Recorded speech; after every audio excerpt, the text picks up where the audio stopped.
어머님. 제가 제일 좋아하시는 반찬이에요. 많이 드세요. 여보, 고마워요. 어머님 맛있게 드세요. 어머니, 요즘 부쩍 깜빡깜빡 하시는 게 더 심해지신 것 같아요. 유진이가 옆에서 챙기느라 고생이 많지. 아니에요, 여보. 어머님 연세에는 다들 그러세요. 제가 더 잘 모시면 되죠. 그쵸, 어머니? 저는 오늘 천사 같던 내 며느리 최유진을 고소하기로 마음먹었습니다. 캄캄한 방 안 침대에 홀로 누워 이불을 턱 끝까지 끌어당긴 채 조금 전 거실에서 들려오던 아들 내외의 대화를 곱씹습니다. 어둠 속에서 눈을 뜨자 솜니불처럼 저를 짓누르던 그 다정한 대화가 이제는 날카로운 칼날이 되어 심장을 후벼 파는 듯합니다. 아들의 목소리에는 진심 어린 걱정이, 며느리의 목소리에는 한없는 상냥함이 묻어 있었지만 이제 저는 압니다. 그 상냥한 미소 뒤에 얼마나 끔찍한 독이 숨겨져 있었는지를. 모든 것이 무너지기 시작한 것은 불과 서너 달 전 초겨울 바람이 창문을 흔들던 어느 날 오후였습니다. 그날도 유진이는 제 건강을 위해 직접 고았다며 따끈한 사골국을 냄비째 들고 왔습니다. 뽀얀 국물에서 피어오르는 구수한 냄새가 온 주방을 채웠고 살뜰한 며느리의 정성에 제 마음도 함께 훈훈해졌지요. 어머니, 간은 일부러 약하게 했어요. 뜨거우니 조심하시고요. 오냐, 우리 유진이 덕에 내가 매일 호강을 하는구나. 너처럼 속 깊은 애가 우리 집에 들어와서 얼마나 복인지 몰라.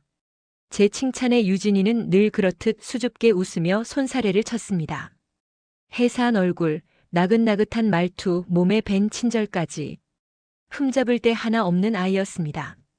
동네 사람들을 만날 때마다 우리 며느리는 하늘에서 내려준 선녀라며 입이 닳도록 자랑하는 것이 제 유일한 낙이었습니다. 전직 교사였던 제 눈에도 예의범절이며 마음 씀씀이며 어느 하나 모자란 구석이 없었으니까요. 그릇에 국을 덜어주던 유진이가 잠시 등을 돌린 사이 저는 선반 위 찻잔을 꺼내려 발돋움을 했습니다. 바로 그 순간 눈앞이 아찔하게 흔들리며 세상이 한쪽으로 빙그르르 기우는 듯한 현기증이 덮쳤습니다. 어하는 짧은 신음과 함께 손에서 힘이 풀렸고 제 손을 떠난 사기 그릇이 바닥에 부딪히며 요란한 소리와 함께 산산조각 났습니다. 어머니, 괜찮으세요? 다치신 데는요? 화들짝 놀란 유진이가 달려와 제 팔을 붙들었습니다. 걱정이 가득한 눈으로 저를 살피는 그 아이의 얼굴을 보며 저는 멋쩍게 웃었습니다. 괜찮다, 괜찮아. 늙으면 다 이렇지 뭐. 잠깐 어지러웠나 보다. 하지만 제 팔을 부축하던 유진이의 눈빛에서 저는 보고야 말았습니다. 찰나였지만 분명히 스쳐 지나간 싸늘하고 귀찮다는 기색이 담긴 그 차가운 눈빛을.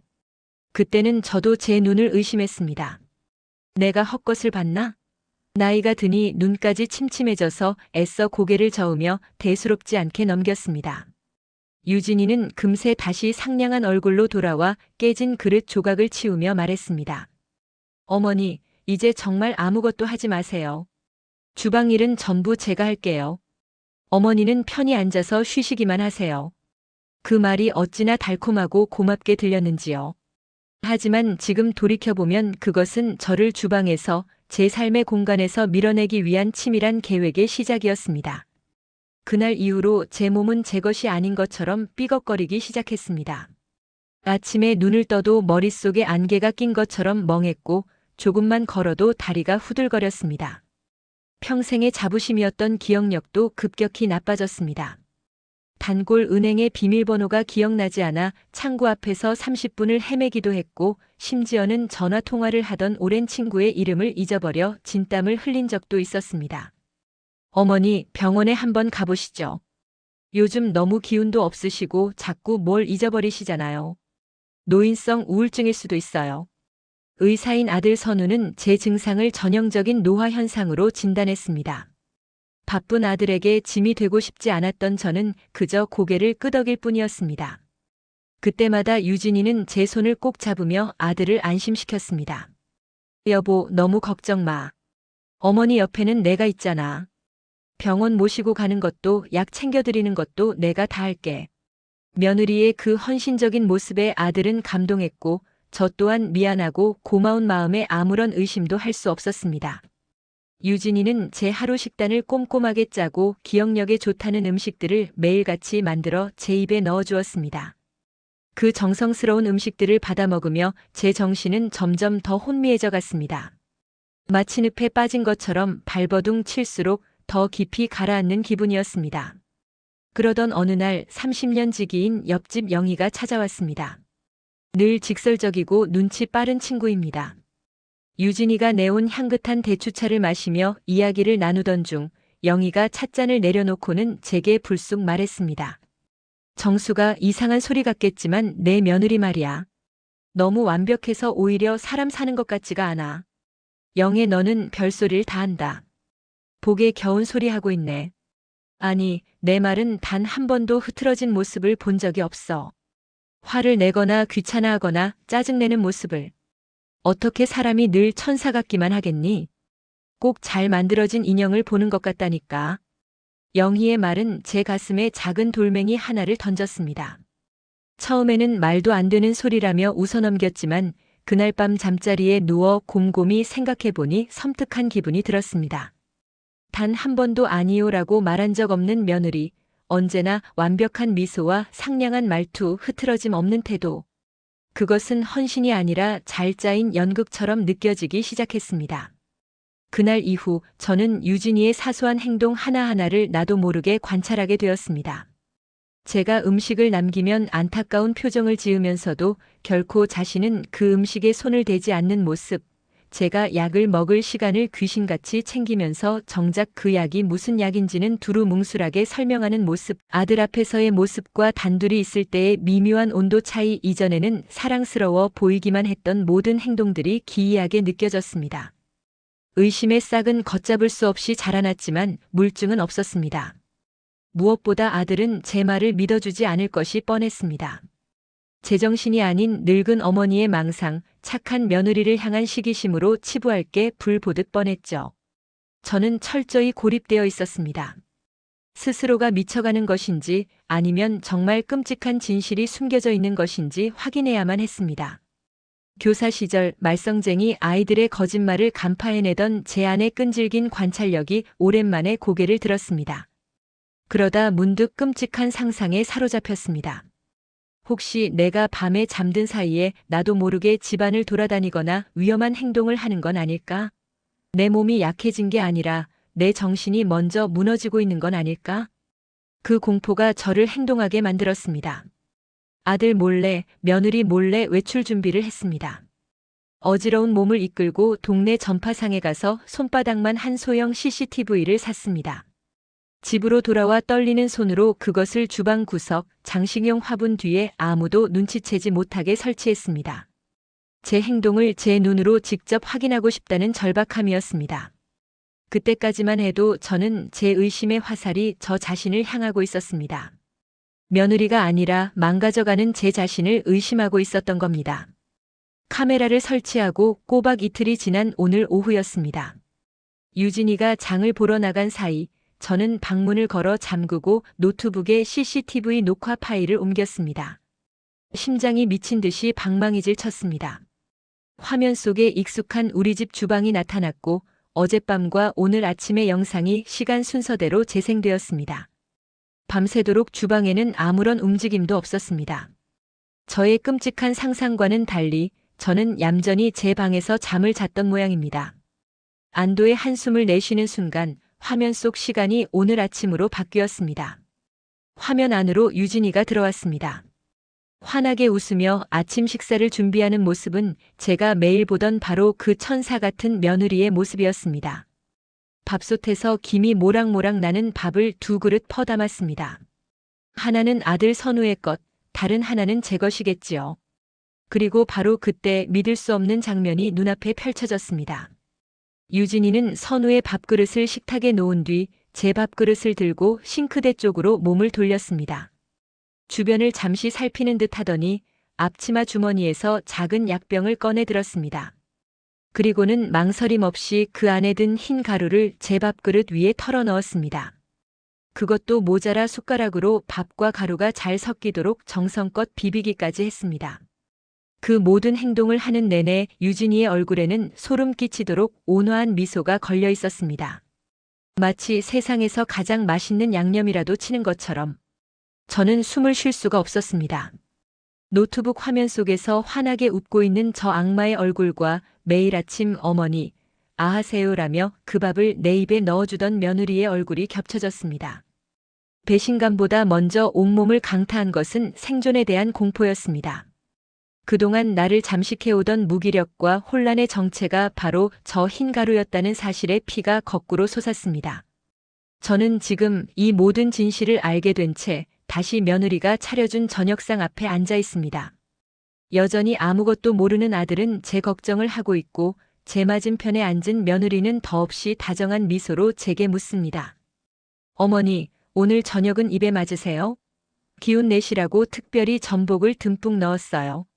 저는 숟가락을 든 손이 사시나무처럼 떨리는 것을 감추기 위해 필사적으로 힘을 주며 제 인생에서 가장 완벽한 연기를 시작합니다.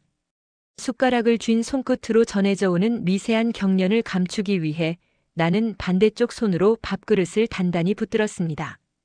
눈앞의 전복죽이 지옥의 용암처럼 부글거리는 듯 했습니다. 저 안에 내 정신을 갉아먹는 흰 가루가 비벼져 있다.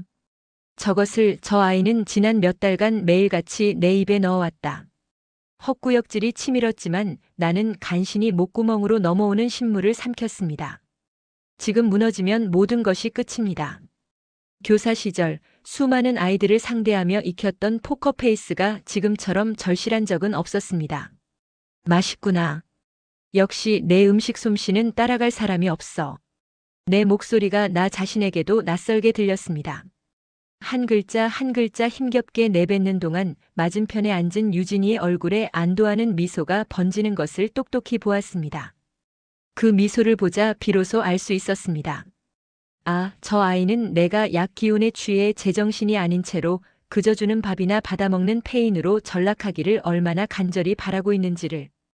분노가 피를 타고 온몸으로 들끓었지만 나는 더 깊이, 더 철저히 나를 숨겨야만 했습니다. 이제부터 나는 이 집에서 가장 어리석고 나약한 노인네가 되어야 합니다. 그런데 어째 입맛이 통없구나. 속도 더부룩한 것 같고. 나는 일부러 숟가락을 내려놓으며 앓는 소리를 냈습니다. 걱정스럽게 달려들 아들을 예상한 그대로였습니다. 어머니, 왜 그러세요? 어디 불편하세요? 선우의 목소리에 유진이가 기다렸다는 듯이 끼어들었습니다. 어머님, 억지로 드시지 마세요. 제가 나중에 다시 죽 쏘어다 드릴게요. 방에 들어가서 좀 누워 계세요. 그 목소리는 더없이 부드러웠지만 그 안에 담긴 제발 내 눈앞에서 사라져 달라는 재촉을 나는 똑똑히 읽었습니다. 내가 음식을 남기는 것에 대한 안도감, 그리고 내 건강이 더 악화되었다는 것에 대한 희미한 기쁨까지도요. 나는 아들의 부축을 받으며 힘겹게 자리에서 일어나는 척했습니다. 비틀거리는 걸음으로 방으로 향하는 내 등 뒤로 유진이가 남은 음식물들을 재빨리 치우는 소리가 들렸습니다. 증거가 사라지고 있었습니다. 이대로는 안 됩니다. 결정적 증거, 바로 저 음식물 자체를 손에 넣어야만 합니다. 방에 들어와 눕자마자 나는 숨막히는 계획을 세우기 시작했습니다. 약 기운 때문인지 아니면 극도의 긴장감 때문인지 머리가 깨질 듯 아파왔지만 정신을 놓을 수는 없었습니다. 다음 날 아침 유진이는 어김없이 정성 가득한 아침상을 차려왔습니다. 나를 위한 밥그릇에는 고소한 잣가루까지 뿌려져 있었습니다. 저 하얀 가루 아래 어제의 그 흰 가루가 또다시 숨겨져 있겠지요. 어머니, 식사하세요. 오늘은 기운 좀 차리셔야죠. 나는 못 이기는 척 식탁에 앉았습니다. 그리고 밥을 한 숟가락 뜨는 순간 일부러 손을 떨며 숟가락을 바닥에 떨어뜨렸습니다. 아이고, 내가 이렇다니까. 손에 힘이 하나도 없어.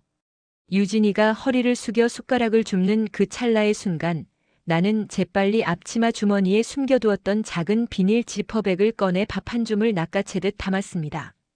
심장이 터져버릴 것 같았지만 내 손은 놀랍도록 침착하게 움직였습니다. 유진이가 새 숟가락을 들고 일어섰을 때 나는 이미 아무 일도 없었다는 듯 멍한 표정으로 앉아 있었습니다. 그날 아침 나는 그 독이 든 밥을 딱 3 숟갈만 먹었습니다. 더는 넘길 수가 없었습니다. 대신 더 심하게 앓는 소리를 내며 자리에 누워버렸습니다. 나의 연기는 날이 갈수록 대담해졌습니다. 유진이가 보는 앞에서 일부러 전화번호를 헷갈리고 빤히 보이는 리모컨을 한참이나 찾아 헤맸습니다. 심지어는 잠시 집에 들른 아들 선우를 향해 뉘신데 남의 집에 함부로 들어오시오? 라고 묻기까지 했습니다. 충격과 슬픔으로 굳어지는 아들의 얼굴을 보는 것은 내 가슴을 도려내는 것처럼 고통스러웠지만 멈출 수 없었습니다. 내가 더 미쳐갈수록 유진이의 경계심은 허물어질 테니까요. 여보, 어머니 상태가 심상치 않아. 이러다 큰일 나겠어. 요양시설이라도 알아봐야 하는 거 아니야? 어느 날 밤 방문 틈으로 새어나오는 아들의 목소리에 나는 이불 속에서 주먹을 꽉 쥐었습니다. 올 것이 왔구나. 유진이는 아마 이 순간을 기다렸을 겁니다. 하지만 며느리의 대답은 제 예상을 완전히 빗나갔습니다. 아니에요, 여보. 어떻게 어머님을 그런데 보내요? 제가 있잖아요. 제가 끝까지 모실 거예요. 우리 어머님 제가 아니면 누가 돌봐요? 흐느낌까지 섞인 그 대답에 아들은 깊이 감동한 듯 했습니다. 유진아, 정말 고맙다. 당신밖에 없어. 그 말을 듣는 순간 나는 유진이의 진짜 속셈을 깨닫고 온몸에 소름이 돋았습니다. 요양시설에 보내면 끝이 아니었습니다. 저 아이는 나를 이 집 안에 완벽히 가둬두고 제 손으로 직접, 천천히, 그리고 완전히 망가뜨릴 작정이었던 겁니다. 효부라는 완벽한 가면을 쓴 채로 내 모든 것을 빼앗을 때까지 더 이상 혼자서는 버틸 수 없었습니다. 조력자가 필요했습니다. 머릿속에 떠오르는 단 한 사람, 친구 영희뿐이었습니다. 하지만 유진이는 내가 집 밖으로 한 발자국도 나가는 것을 허락하지 않았습니다. 어머니는 몸이 약하시니 절대 안정을 취해야 한다는 명분은 너무나 완벽해서 아들조차 이 일을 제기하지 못했습니다. 나는 며칠을 끙끙 앓는 척하며 기회를 엿보았습니다. 유진아, 나 저기 마당에 핀 국화꽃이 보고 싶구나. 잠깐만, 아주 잠깐만이라도 볕을 좀 쬐면 안 되겠니? 며칠 내내 식사도 제대로 못하고 시체처럼 누워만 있던 내가 처음으로 내뱉은 부탁이었습니다. 유진이는 잠시 망설이는 듯 했지만 곧 인자한 미소를 지으며 제안했습니다. 그럼요, 어머니. 제가 부축해 드릴게요. 마당에 나가는 것만으로는 영희를 만날 수 없습니다. 나는 마지막 카드를 꺼내 들었습니다. 아니다, 내가 부축하면 왠지 내 꼴이 더 처량해 보여서 싫다. 그냥 저기 대문 앞에만 잠깐 서 있다가 들어올게. 응? 금방 들어올게. 내 초라한 자존심을 내세운 부탁에 유진이는 마지못해 고개를 끄덕였습니다. 대문 밖까지는 따라 나왔지만 담벼락에 몸을 기댄 채 멀리 가시면 안 돼요. 라고 신신당부하는 목소리를 뒤로하고 나는 젖은 솜처럼 무거운 다리를 끌며 골목을 돌았습니다. 영희네 집으로 갈 시간이 없었습니다. 나는 미리 약속해둔 동네 작은 공원 벤치를 향해 필사적으로 걸었습니다. 다행히 공원 벤치에는 먼저 와 있던 영희가 초조하게 나를 기다리고 있었습니다. 정수가, 이게 무슨 꼴이야? 애가 왜 이렇게 상했어? 내 몰골을 본 영희는 기겁하며 내 팔을 붙들었습니다. 나는 주변을 살피며 품속에 깊이 숨겨두었던 작은 지퍼백을 영희의 손에 쥐어주었습니다. 그리고 지난 며칠간 겪었던 모든 일들을 CCTV 영상과 며느리의 두 얼굴에 대해 숨막히는 목소리로 털어놓았습니다. 내 이야기가 끝나자 영희는 차마 말을 잇지 못하고 입술만 파르르 떨었습니다. 분노와 경악으로 가득 찬 친구의 얼굴을 보자 그제야 참고 있던 눈물이 툭 터진 듯 쏟아졌습니다. 영희야, 나 좀 살려줘. 저 집은 이제 감옥이야. 내 아들까지 저 악마한테 속고 있어. 이런 천하의 몹쓸 년.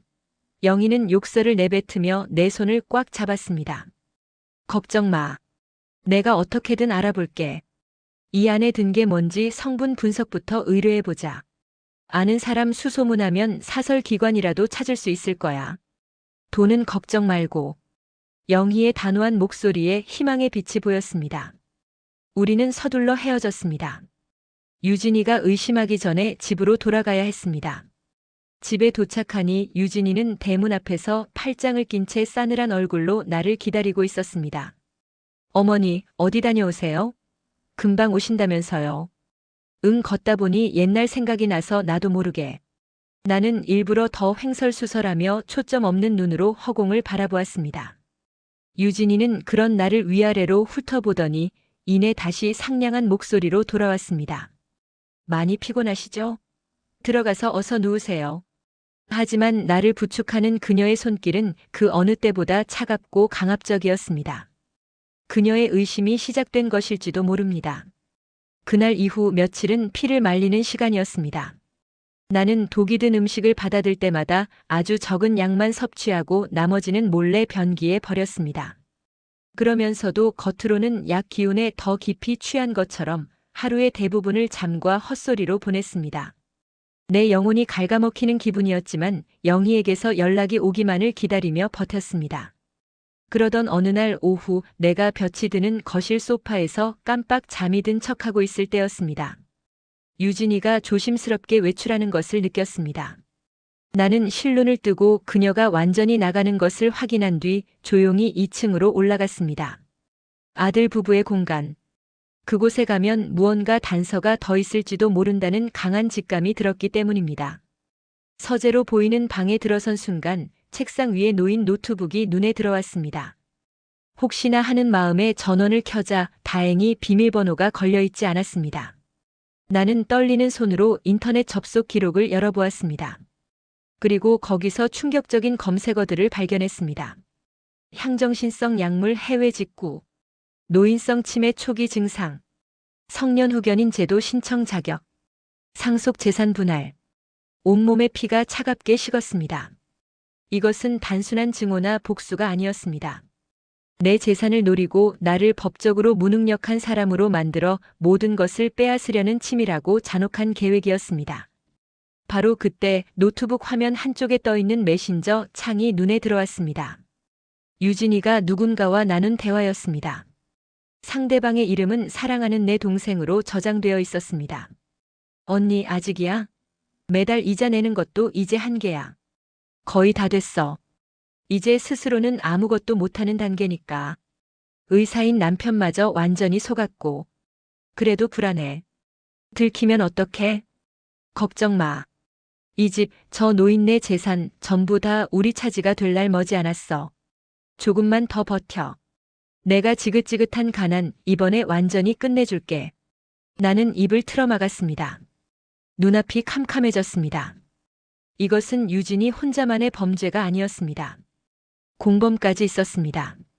내가 그저 착하고 상냥하다고만 믿었던 며느리는 자신의 욕망을 위해 한 인간의 삶을 송두리째 파괴하고 있는 악마 바로 그 자체였습니다. 그때였습니다. 현관 도어록이 해제되는 소리가 1층에서 날카롭게 울려 퍼졌습니다. 유진이가 돌아온 것입니다. 찰칵. 1층 현관문이 열리는 소리는 마치 사형 집행을 알리는 총성처럼 내 고막을 찢고 들어왔다. 심장이 쿵 하고 바닥으로 곤두박질 치는 것 같았다. 나는 2층 서재 적진의 심장부 한가운데에 고립된 포로였다. 당장이라도 노트북을 닫고 뛰쳐나가야 했지만 공포에 질린 몸은 의자 깊숙이 뿌리내린 듯 움직이지 않았다. 곧이어 유진이가 콧노래를 흥얼거리며 계단을 오르는 소리가 들려왔다. 한 계단 한 계단. 그 소리가 내 심장을 짓밟으며 다가왔다. 들키면 끝이다. 이성이 번쩍하고 섬광처럼 터졌다. 나는 미친 듯이 노트북 화면의 메신저 창과 인터넷 검색 기록 창을 닫았다. 하지만 그것만으로는 부족했다. 내가 이 방에 들어왔다는 사실 자체를 들켜서는 안 된다. 나는 황급히 의자에서 일어나 문 쪽으로 향하다가 문득 내 발걸음이 너무나도 건강하다는 사실을 깨달았다. 안 된다. 나는 박정숙이 아니라 정신이 오락가락하는 늙고 병든 시어머니여야만 했다. 나는 다시 의자 쪽으로 비틀거리며 돌아가 일부러 책상 모서리에 허벅지를 세게 부딪혔다. 하는 짧은 신음이 절로 터져나왔다. 고통보다 살아야 한다는 본능이 앞섰다. 서재 문고리가 천천히 돌아가는 소리가 들리는 바로 그 순간 나는 바닥에 힘없이 주저앉는 연기를 하며 중얼거렸다. 여기가 어디더라 선우 서재였나 길을 잃었네. 문이 열리고 유진이가 들어섰다. 바닥에 주저앉아 넋 나간 사람처럼 중얼거리는 나를 발견한 그녀의 얼굴에 스친 것은 놀라움이 아니었다. 그것은 아주 짧은 순간이었지만 나는 분명히 보았다. 이 노인네가 감히 여기까지 기어들어와? 하는 듯한 경멸과 짜증이 뒤섞인 냉혹한 표정을. 하지만 그 표정은 순식간에 사라지고 언제나처럼 걱정이 가득한 천사의 얼굴이 그 자리를 대신했다.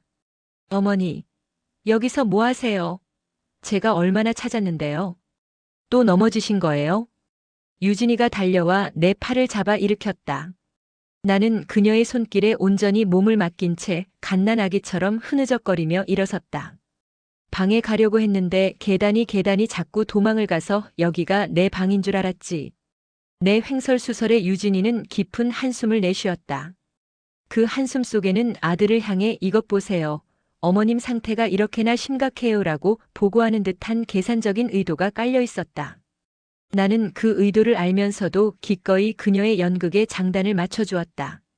내 방 침대에 눕혀질 때까지 나는 단 한순간도 정신이 돌아온 사람처럼 행동하지 않았다. 유진이가 내 이마에 손을 얹으며 열은 없으시네.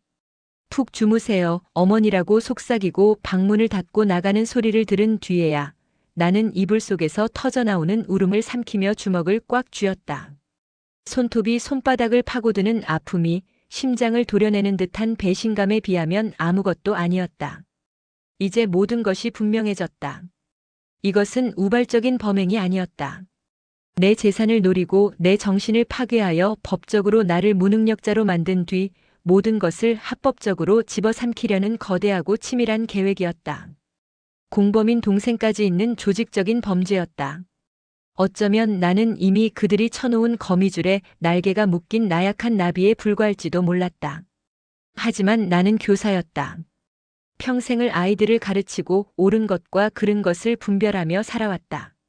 내 삶이, 내 아들이, 내 모든 것이 저 악마의 소나기에 넘어가는 것을 이대로 지켜볼 수만은 없었다. 나약한 피해자로 죽을 것인가 아니면 마지막 힘을 다해 싸우는 어미로 남을 것인가. 선택은 이미 정해져 있었다. 그날 밤 나는 잠든 척하며 유진이와 선우의 대화를 엿들었다. 아니나 다를까 유진이는 오늘 있었던 일을 부풀려 아들에게 고하고 있었다. 여보, 나 너무 무서워요. 오늘 어머님이 2층 서재까지 올라오셨어요. 본인 방도 못 찾으시고 길을 잃었다면서 바닥에 주저앉아 계시는데 정말 가슴이 철렁했어요. 이러다 불이라도 내시면 어떡해요? 상태가 그 정도로 심각해? 한 애가 아들인데 너무 무심했구나. 아니에요. 당신 탓이 아니에요. 그냥 이제 정말 전문적인 도움이 필요한 시기인 것 같아요.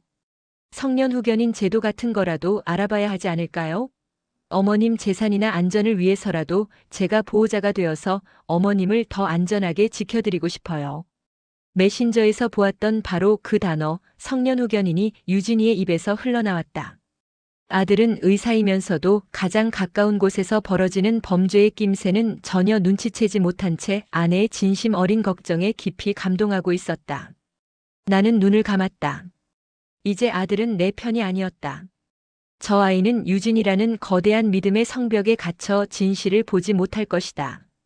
그 성벽을 부술 수 있는 것은 그 어떤 의심도 끼어들 틈 없는 명백하고 압도적인 증거뿐이었다. 다음 날 마침내 기다리던 전화가 왔다. 친구 영희였다. 나는 유진이가 설거지를 하는 틈을 타 배가 아픈 척하며 화장실로 들어가 문을 잠갔다. 여보세요? 영희야, 나야. 정수가. 결과 나왔어. 세상에 너 그거 계속 먹었으면 정말 큰일 날 뻔했어. 영희의 격앙된 목소리가 전화기 너머로 터져 나왔다. 나는 숨을 죽였다. 그게 뭔데? 무슨 약인데 그래? 이름도 어려워. 졸피뎀이랑 펜토바르비탈이라는 성분이 다량으로 검출됐대. 둘 다 강력한 수면제나 진정제 계열인데 특히 뒤에 거는 요즘 우리나라에서는 거의 안 쓰는 약물이래. 해외에서나 구할 수 있는. 장기간 복용하면 기억력 감퇴, 판단력 저하, 환각 증세까지 일으킬 수 있는 아주 위험한 약물이라고. 심장이 얼어붙는 것 같았다. 해외 직구라는 검색어가 뇌리를 스쳤다. 모든 조각이 맞춰지고 있었다. 영희야, 고맙다. 정말 고마워. 분석 결과 보고서 꼭 좀 챙겨줘. 사진으로라도 먼저 보내줄 수 있겠니? 알았어. 바로 찍어서 보내줄게. 정수가, 너 이제 어쩔 셈이야? 당장 경찰에 신고해야지. 아니, 아직은 아니야. 나는 단호하게 말했다. 내 아들 선우가 자기 눈으로 직접 보게 해야 해. 자기 아내가 어떤 사람인지, 자기 어머니에게 무슨 짓을 했는지. 그러지 않으면 내 아들은 평생 죄책감 속에서 저 악마를 동정하며 살아갈 거야. 나는 그걸 볼 수가 없어. 전화를 끊고 나는 영희가 보내온 분석 결과 보고서 사진을 가만히 들여다보았다. 낯선 화학 기호와 빼곡한 글자들이 내 아들을 구할 마지막 무기처럼 보였다. 이제 무대는 모두 준비되었다. CCTV 영상, 독이 든 밥, 성분 분석 보고서, 그리고 노트북에서 확인한 저들의 계획까지.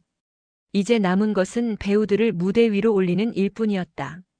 나는 화장실에서 나와 그 어느 때보다 더 심하게 앓는 연기를 했다. 식탁에 엎드려 신음했고 헛것이 보이는 듯 허공에 대고 손을 휘젓기도 했다. 내 처참한 모습에 유진이의 얼굴에는 만족감과 조바심이 동시에 어렸다. 계획이 막바지에 이르렀다는 확신에 찬 표정이었다. 나는 그 표정을 향해 내 마지막 카드를 던졌다. 선우 보고 싶다. 내 아들 얼굴 본 지가 너무 오래된 것 같구나. 내 애절한 부름에 유진이는 잠시 망설였지만 곧 이 노인네가 마지막으로 아들 얼굴을 보고 싶어 하는구나라고 생각했는지 순순히 전화를 걸었다.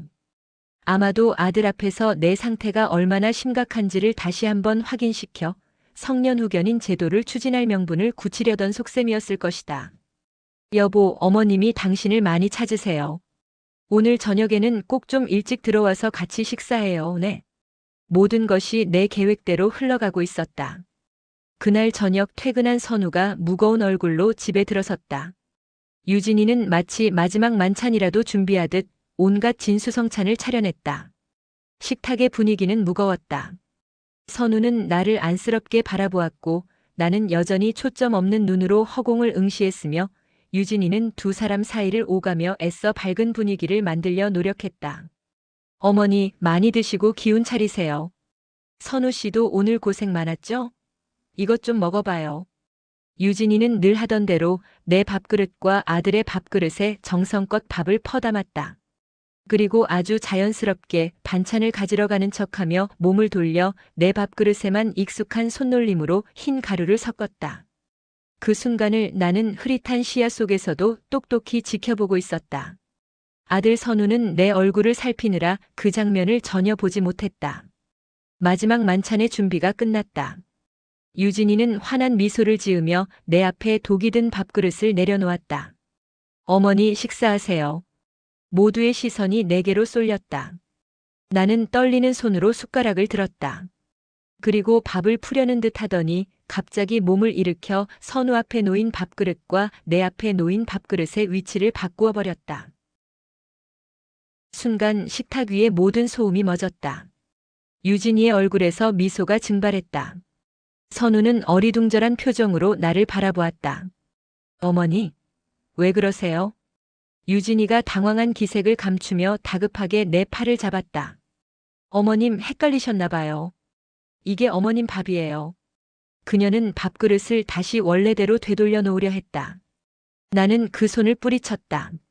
지난 몇 달간 단 한 번도 보인 적 없는 단호하고 강한 힘이었다. 유진이의 눈이 놀라움으로 커졌다. 아니다. 내 입에서 나온 목소리는 더 이상 약 기운에 취해 뭉개지는 노인의 목소리가 아니었다. 그것은 냉정하고 서늘한 전직 교사 박정숙의 목소리였다. 오늘은 내가 내 밥을 한번 먹어보거라. 내가 나를 위해 매일같이 정성껏 차려주던 그 보약 말이다. 어머니, 무슨 말씀을 하시는 거예요? 자꾸 이상한 말씀하시면 저 정말 속상해요. 유진이는 금세 눈물을 글썽이며 피해자로 돌변했다. 그녀는 선우를 향해 애원하는 눈빛을 보냈다. 여보, 어머님 좀 보세요. 상태가 정말 안 좋으신 것 같아요. 선우가 나를 말리려 자리에서 일어섰다. 어머니, 제발 그만하세요.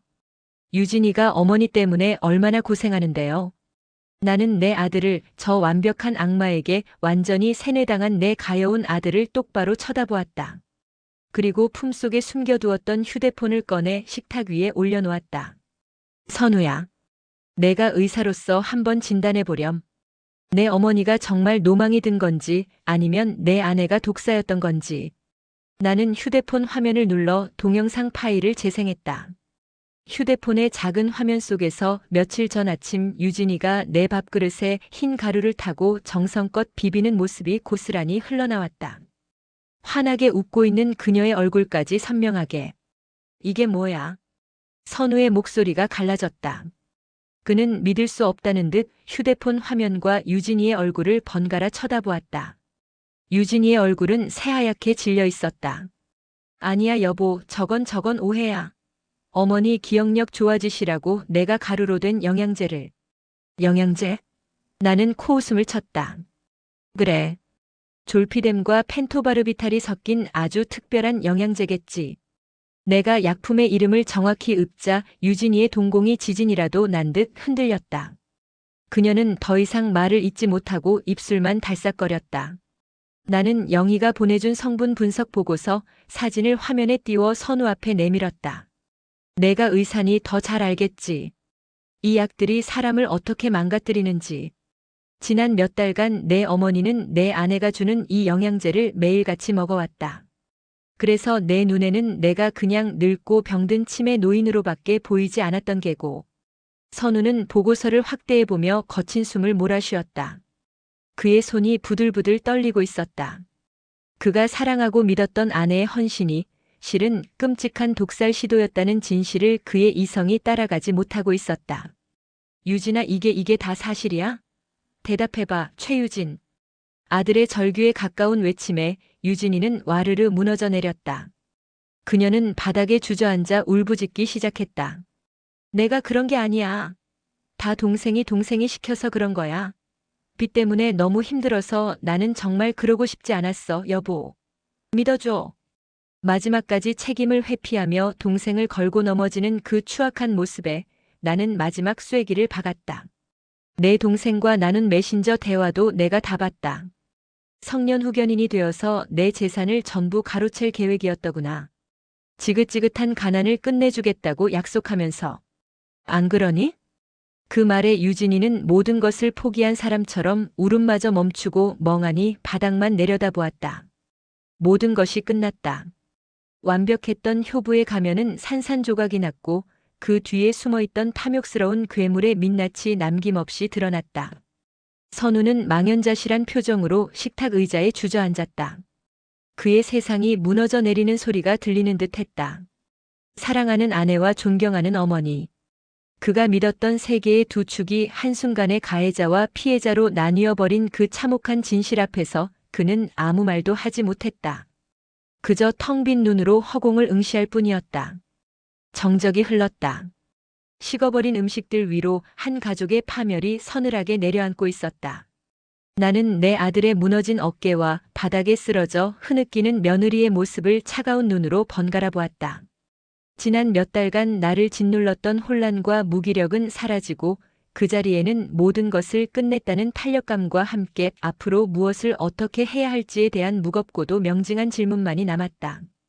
이 지옥 같은 만찬은 이제 막 끝났을 뿐이었다. 차가운 정적이 식탁을 지배했다.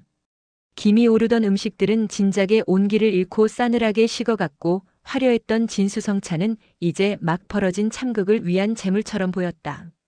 시간은 멈춘 듯했고 우리 세 사람의 세상은 휴대폰 화면 속 작은 영상 하나로 인해 돌이킬 수 없이 파괴되었다. 그 정적을 깬 것은 내 아들 선우의 무너지는 숨소리였다. 그는 마치 물에 빠진 사람처럼 거칠게 숨을 들이켰지만 정작 폐부로 들어가는 공기는 없는 듯 가슴을 움켜쥐었다. 그의 눈동자는 초점을 잃고 휴대폰 화면과 바닥에 주저앉은 아내, 그리고 내 얼굴 사이를 광적으로 오갔다. 그가 믿었던 모든 것이 그의 눈앞에서 가루가 되어 흩어지는 순간이었다. 말해봐. 선우의 목소리는 쇳소리처럼 갈라져 나왔다. 그는 바닥에 쓰러진 유진을 향해 말하고 있었지만 시선은 여전히 허공을 헤매고 있었다. 내 입으로 직접 말해봐. 이게 다 뭐냐고. 어머니 말씀이 다 사실이냐고. 그의 절규에 유진은 고개를 들었다. 눈물과 콧물로 범벅이 된 얼굴은 내가 알던 그 단아하고 아름다운 모습이 아니었다. 그곳에는 오직 추악한 욕망의 잔해와 발각된 범죄자의 비굴한 공포만이 남아 있었다. 그녀는 엉금엉금 기어 선우의 바짓가랑이를 붙잡았다. 여보, 내가 잘못했어요. 하지만 정말 죽이려던 건 아니었어요. 절대로요. 그냥 조금 편안하게 해드리려고. 어머님이 너무 힘들어 하시니까 잠이라도 푹 주무시게. 나는 기가 막혀 헛웃음이 나왔다. 마지막 순간까지 저 아이는 살해 의도를 부정하며 형량을 줄이려는 계산을 하고 있었다. 저것은 반성이 아니라 또 다른 연극의 시작일 뿐이었다. 내 아들은 그 연극에 또다시 속아 넘어갈 것인가? 나는 차가운 눈으로 선우를 지켜보았다. 아들은 유진의 말을 듣고 있는 것이 아니었다. 그는 자신의 무너진 믿음의 잔해 속에서 허우적거리고 있었다. 편안하게, 잠을 푹 주무시게. 선우는 실성한 사람처럼 웃었다. 그래서 내 어머니를 폐인으로 만들었어. 내가 내 말만 믿고 노인성 우울증이다, 치매 초기다, 그렇게 진단 내릴 동안 너는 옆에서 웃으면서 내 어머니 밥에 독을 타고 있었단 말이야? 여보, 그 손 놔. 선우는 짐승처럼 포효하며 유진의 손을 뿌리쳤다. 유진은 뒤로 나동그라졌다. 그 순간 유진의 눈빛이 변했다. 애원과 공포가 사라진 자리에 모든 것을 포기한 자의 도끼와 희미한 원망이 떠올랐다. 그래, 당신은 몰라. 당신처럼 태어날 때부터 모든 걸 다 가진 사람은 평생을 가도 몰라. 돈 때문에 사람이 얼마나 비참해질 수 있는지, 지긋지긋한 가셔너를 벗어나고 싶다는 갈망이 얼마나 사람을 미치게 만드는지. 당신은 몰라. 그것은 고백이 아니라 저주에 가까웠다. 그녀는 이제 선우가 아닌 이 집안의 부와 안락함, 그리고 그것을 소유한 나와 내 아들을 향해 분노를 터뜨리고 있었다. 그동안 상냥한 미소 뒤에 숨겨왔던 시커먼 질투와 열등감이 비로소 그 흉측한 본 모습을 드러낸 것이다. 우리 동생이랑 나는 정말 지옥 같은 데서 살았어. 하루하루 돈 걱정에 잠 못 이루고 병든 부모님 약값 때문에 청춘을 다 바쳤다고. 그런데 당신 어머니는 이 넓은 집에서 매일같이 며느리가 차려주는 따뜻한 밥상이나 받으면서 뭐가 그렇게 불행하다고 매일같이 앓는 소리를 해. 그게 얼마나 위선이고 가식처럼 보였는지 알아? 닥쳐. 선우가 유진의 뺨을 향해 손을 치켜드는 순간 내가 그의 팔을 잡았다.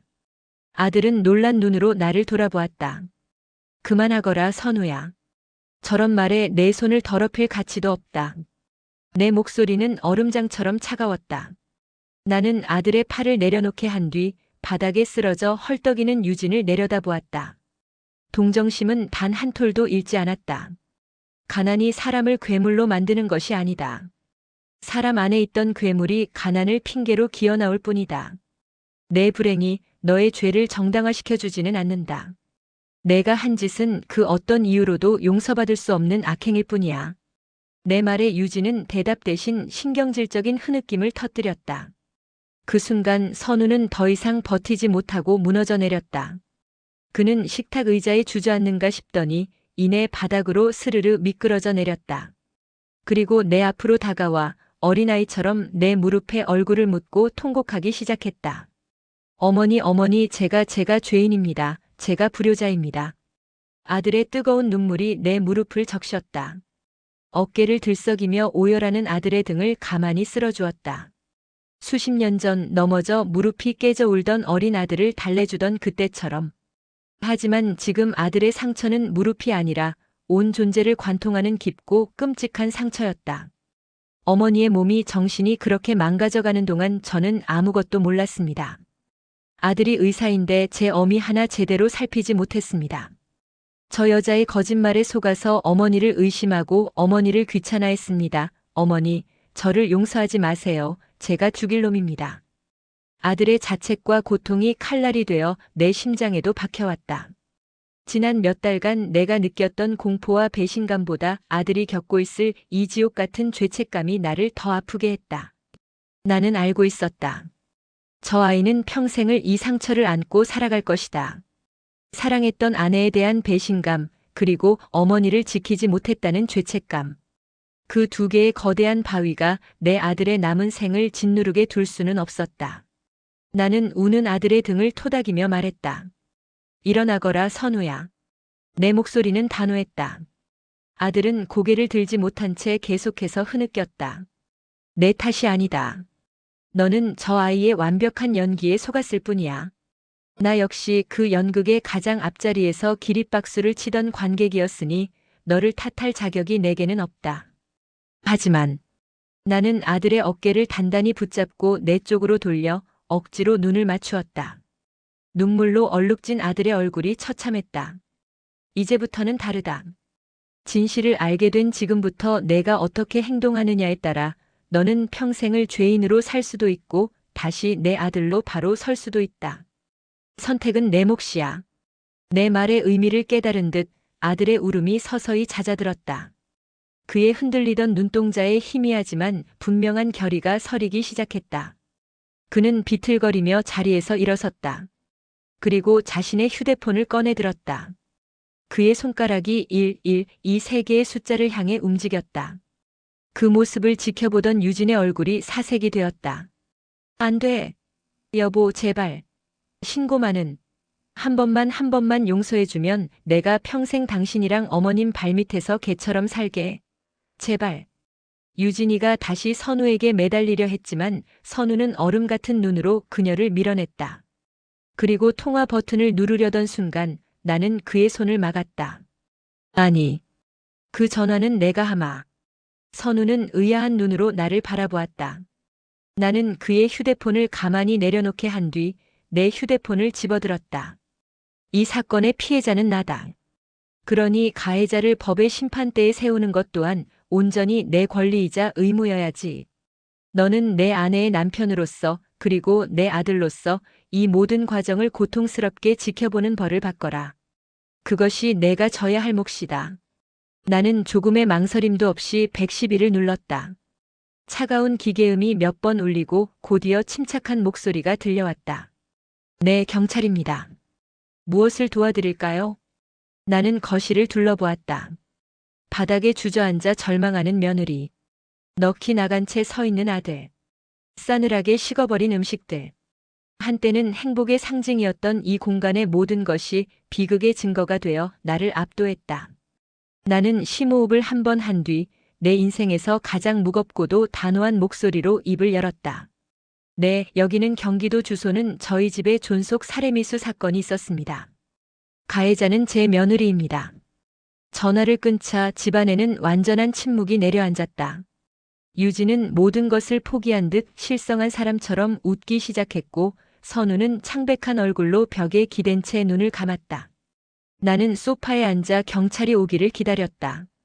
길고 긴 시간처럼 느껴졌지만 실제로는 20분도 채 걸리지 않았다. 사이렌 소리가 멀리서부터 들려와 점점 가까워졌다. 그 소리는 우리 가족의 종말을 알리는 장송곡처럼 들렸다. 곧이어 경찰들이 집 안으로 들이닥쳤다. 나는 그들에게 CCTV 영상이 담긴 노트북과 성분 분석 보고서, 그리고 아직 치우지 않은 식탁 위에 독이 든 밥그릇을 증거물로 제시하며 지난 몇 달간 있었던 일들을 담담하게 진술했다. 유진은 별다른 저항 없이 수갑을 찼다. 경찰의 부축을 받아 현관을 나서는 순간 그녀는 마지막으로 선우를 돌아보았다. 그녀의 눈빛에는 더 이상 원망도 애원도 없었다. 그저 텅 빈 공허함만이 남아있었다. 선우는 끝내 그녀와 눈을 마주치지 못했다.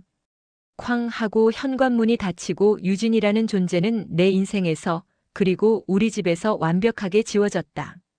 경찰들이 돌아가고 난 뒤 집안에는 나와 선우 단둘만이 남았다. 마치 태풍이 휩쓸고 지나간 자리처럼 모든 것이 고요하고 황량했다. 우리는 한참 동안 아무 말도 하지 않았다. 선우는 여전히 벽에 기댄 채 미동도 없었고 나는 소파에 앉아 텅 빈 식탁을 바라보았다. 얼마나 시간이 흘렀을까? 선우가 천천히 내게로 다가와 무릎을 꿇었다. 어머니, 일어서거라. 이제 더는 내 앞에 무릎 꿇지 마라. 나는 그를 일으켜 내 옆에 앉혔다. 40살이 된 아들은 내 앞에서 길 잃은 아이처럼 보였다. 이제 우리는 어떻게 해야 합니까? 아들의 질문은 내게 하는 질문이자 자기 자신에게 던지는 절박한 물음이었다. 나는 창밖을 보았다. 어느새 어둠이 짙게 깔려 있었다. 우선 저것부터 치워야지. 나는 식탁을 가리켰다. 선우는 내 말의 의미를 알아들은 듯 천천히 자리에서 일어나 묵묵히 식탁 위의 그릇들을 치우기 시작했다. 나도 일어나 그를 도왔다. 우리는 아무 말 없이 독이 든 전복죽과 식어버린 반찬들을 모두 음식물 쓰레기통에 쏟아부었다. 그것은 단순히 남은 음식을 치우는 행위가 아니었다. 거짓과 위선으로 가득 찼던 지난 시간을 우리 손으로 직접 장사 지내는 의식과도 같았다. 설거지를 마친 선우가 젖은 손을 닦으며 내게 말했다. 이 집 팔겠습니다. 어머니와 저 둘 다 이곳에서는 더 이상 편히 살 수 없을 겁니다. 모든 것이 끔찍한 기억으로만 남았으니까요.